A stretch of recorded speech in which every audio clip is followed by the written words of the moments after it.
इस शख्स को जानते हैं आप? इनका नाम है मेजर गौरव आर्या। रिटायर्ड हैं, आर्मी से हैं। फिलहाल के लिए एक यूट्यूब चैनल चलाते हैं और पार्ट टाइम के लिए ये चैनलों में एज अ प्रवक्ता भी जाते हैं, एज अ डिफेंस एक्सपर्ट भी जाते हैं और अलग अलग तरीके की बातें बताते हैं। ऐसे एक चैनल पे कल रात ये बैठे हुए थे और आज सुबह इनका ये वीडियो वायरल होने लगा। कहने लगे कि इजराइल के हम वकील ही नहीं, हम इजराइल के भाई हैं और हम इसे मरते दम तक डिफेंड करेंगे और चाहते हैं कि इजराइल 100 बम लेबनान पे मारे, 50 बम गाजा पे मारे।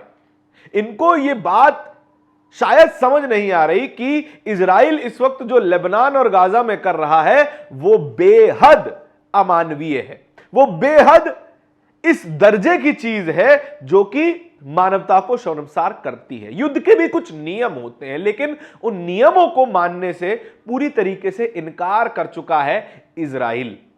और क्या क्या कहानी है इसके बारे में इस वीडियो में चर्चा करेंगे। साथियों नमस्कार, मेरा नाम धारण है, आप नेशनल दस्तक देख रहे हैं।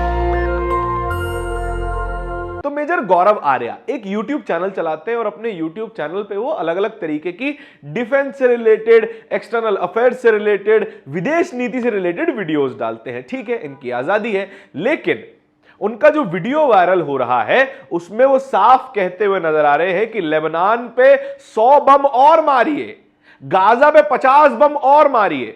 पूरी दुनिया में एक भी शख्स ऐसा नहीं है, समझदार शख्स, जो कि इस युद्ध का समर्थन कर रहा हो। हर कोई व्यक्ति यह बोल रहा है कि युद्ध रुकना चाहिए या फिर शांति होनी चाहिए। इवन पाकिस्तान जैसा देश कह रहा है कि शांति होनी चाहिए।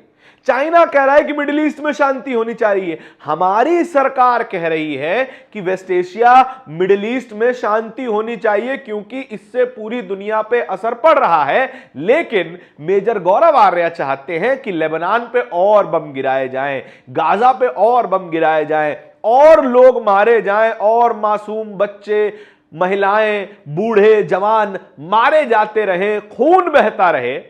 और ये खुलकर इसको एडवोकेट भी कर रहे हैं। एक डिबेट के दौरान टीवी चैनल पे चल रही, कुछ पाकिस्तान के रिप्रेजेंटेटिव बैठे हुए थे, पाकिस्तान के प्रवक्ता बैठे हुए थे और हमारी तरफ से, भारत की तरफ से मेजर गौरव आर्या और एक और शख्स थे। गौरव आर्या इस बात पर भड़क जाते हैं कि पाकिस्तान की एक महिला उन्हें इजराइल का वकील कह देती है। इजराइल का वकील सुनते ही वो कहते हैं, नहीं, हम इजराइल के वकील नहीं हैं, हम इजराइल के भाई हैं। ये बात भी कुछ गलत नहीं है। हमारी सरकार, भारत की सरकार अपने ऑफिशियल स्टैंड में इजराइल को अपना एक स्ट्रेटेजिक पार्टनर बताती है, अपना एक मित्र राष्ट्र बताती है, जो कि ठीक बात है। हमारे रिश्ते इजराइल से अच्छे हैं, ये कोई गलत बात नहीं है, लेकिन हमारे रिश्ते ईरान के साथ ऐतिहासिक हैं। हमारे रिश्ते ईरान के साथ कुछ 10 साल, 20 साल, 50 साल पुराने नहीं हैं, सदियों पुराने हैं। हमारे यहां पे व्यापार तब से हो रहा है जब से अंग्रेज भी भारत नहीं आए थे, राजाओं का राज था, तब से ईरान के साथ व्यापार हो रहा है।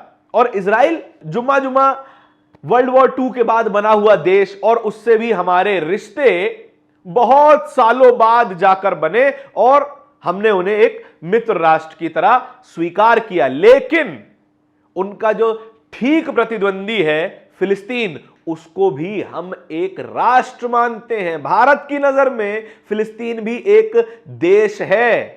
इस बात को शायद गौरव आर्या पचा नहीं पाएंगे, लेकिन यह बात सही है। भारत की सरकार ने यूनाइटेड नेशंस में फिलिस्तीन को ऑफिशियल रिकॉग्निशन दिया था, इजराइल को भी ऑफिशियल रिकॉग्निशन दिया था और ईरान के साथ तो हमारी दोस्ती, हमने आपको बताया ही, सदियों पुरानी है। लेकिन अभी से कुछ समय पहले एक और वीडियो इन्हीं साहब गौरव आर्या का वायरल हुआ था। उसमें वो एक देश के विदेश मंत्री को लगभग कहें तो गाली देते हुए नजर आ रहे थे। उन्होंने अब्बास अराक्ची को अपने एक वीडियो में पिग कहकर संबोधित किया।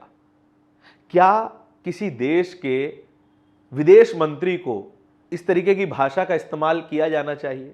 और वो भी उस देश के विदेश मंत्री को जो कि भारत का एक मित्र राष्ट्र है।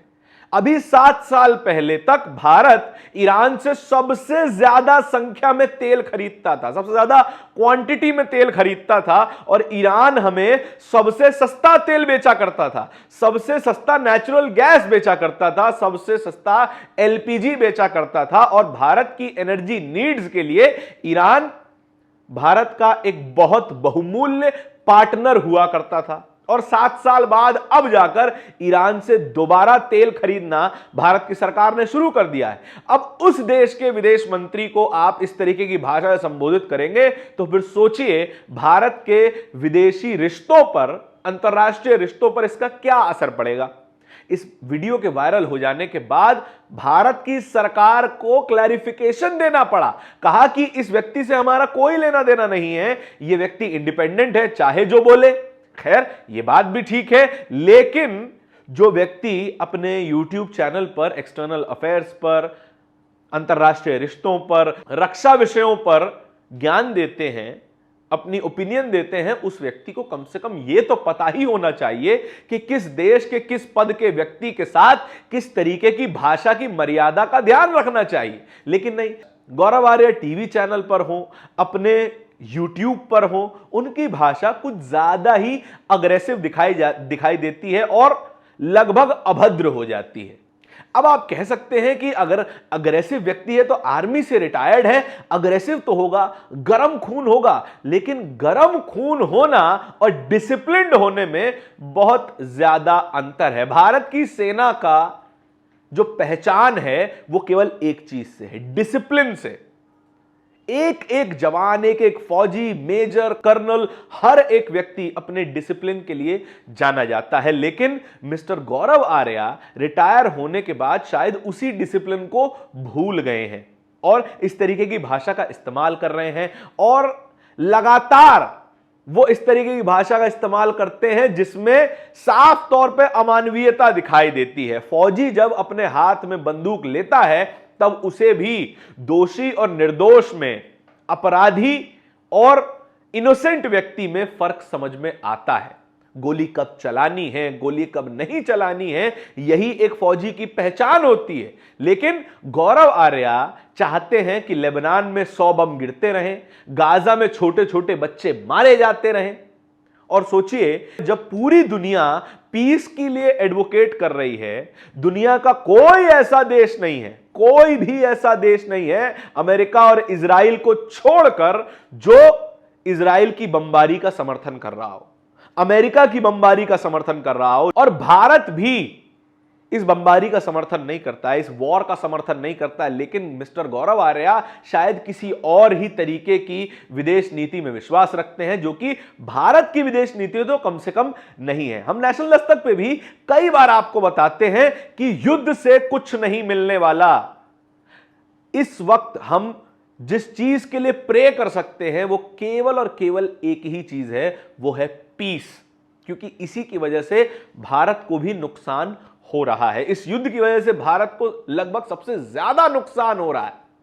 आप जरा देखिए अपने आसपास के गैस गोदामों के पास लोग किस कदर परेशान हैं। आप जरा देखिए उन लोगों के पास जाकर जिनकी फैक्ट्रियां इंपोर्ट और एक्सपोर्ट पर डिपेंड करती हैं, उनकी फैक्ट्रियों से लोग निकाले जा रहे हैं। उन मजदूरों को देखिए जिनकी नौकरी चली गई है इस युद्ध की वजह से, और आप एसी स्टूडियो में बैठकर एकदम इस्त्री किए हुए साफ सुथरे कपड़े पहनकर थोड़ा सा ज्ञान दे देते हैं और कह देते हैं 100 बम मारिए, 50 बम मारिए। तो सोचिए, जिनके बच्चे मारे जा रहे हैं, जिनकी महिलाएं मारी जा रही हैं, जिनके बुजुर्ग, जिनके जवान लड़के मारे जा रहे हैं, उन पर इन बातों का क्या असर पड़ता होगा। और इससे भी ऊपर ये जो वीडियो वायरल है मिस्टर गौरव आर्या का, रिटायर्ड मेजर मिस्टर गौरव आर्या का, वो वीडियो ईरान काउंसलेट के ऑफिशियल ट्विटर हैंडल से पोस्ट किया गया है और वो कोट करते हैं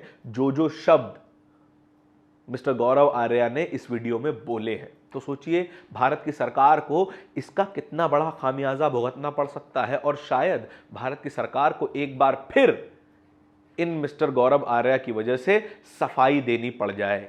तो कुछ ऐसा काम न कीजिए जिससे आपके देश का सर झुके, या फिर आपके देश को, आपकी सरकार को आपकी वजह से शर्मिंदगी का सामना करना पड़े। आपके इन साहब के बारे में क्या विचार है, इस खबर के बारे में क्या विचार है, कमेंट सेक्शन में बताइएगा जरूर। इस तरह की और भी वीडियोस को देखते रहने के लिए नेशनल दस्तक को सब्सक्राइब जरूर कीजिएगा। बहुत बहुत शुक्रिया। दस्तक की आपसे गुजारिश है कि अगर इसको बचाना चाहते हैं तो नेशनल दस्तक को सब्सक्राइब करने के लिए रेड कलर के सब्सक्राइब बटन को दबाएं, फिर बेल आइकन की घंटी दबाएं। नेशनल दस्तक को बचाने के लिए बहुत जरूरी है कि हर खबर को शेयर करें, लाइक करें, कमेंट जरूर करें।